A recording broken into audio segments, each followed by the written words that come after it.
Toutes les informations et l'essentiel de l'actualité haïtienne, tous les jours, sur Juno 7. Mercredi 1er avril. Le médecin et homme d'affaires Réginald Boulos recommande la conduite de tests de dépistage à grande échelle sur toute l'étendue du territoire.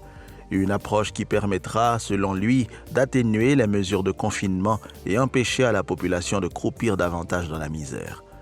Selon le Dr Boulos, les hôpitaux et cliniques du pays seront mis à contribution pour prioriser cette approche préventive, mieux adaptée à notre réalité et pour éviter dans un avenir proche d'avoir à prendre en charge des cas lourds qui nécessiteraient des moyens hospitaliers dont nous ne disposons pas.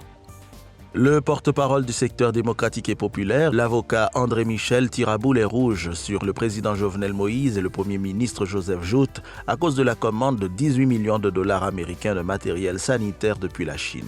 Pour l'homme de loi, ce n'est pas la finalité de l'initiative qui dérange, mais la forme qui laisse présager une intention malsaine.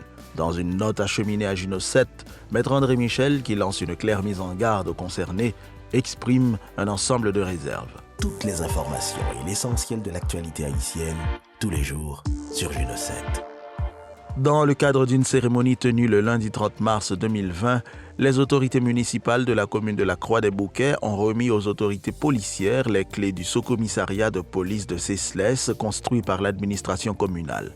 C'est le maire adjoint de Croix-des-Bouquets, Jean-Jonas Saint-Just, qui a remis les clés du bâtiment au directeur départemental de l'Ouest de la PNH, Pierre-Louis-Jean Alex, qui lui-même les ont passés à la commissaire principale de Croix-des-Bouquets, Marie-Dionane Joseph Borgelin. Le Covid-19 continue gravement de paralyser le monde artistique et le secteur des affaires. En Haïti comme à l'étranger, plusieurs événements d'ampleur internationale sont reportés.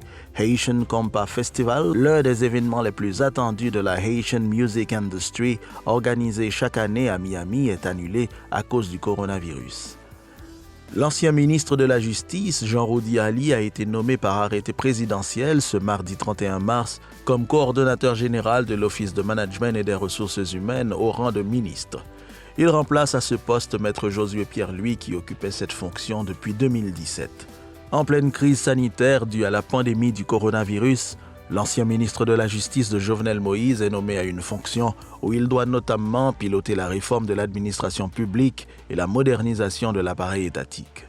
Toutes les informations et l'essentiel de l'actualité haïtienne, tous les jours, sur Juno 7. Si vous avez aimé notre contenu, n'oubliez pas de le partager avec vos amis et de vous abonner à notre channel et activer la cloche de notification.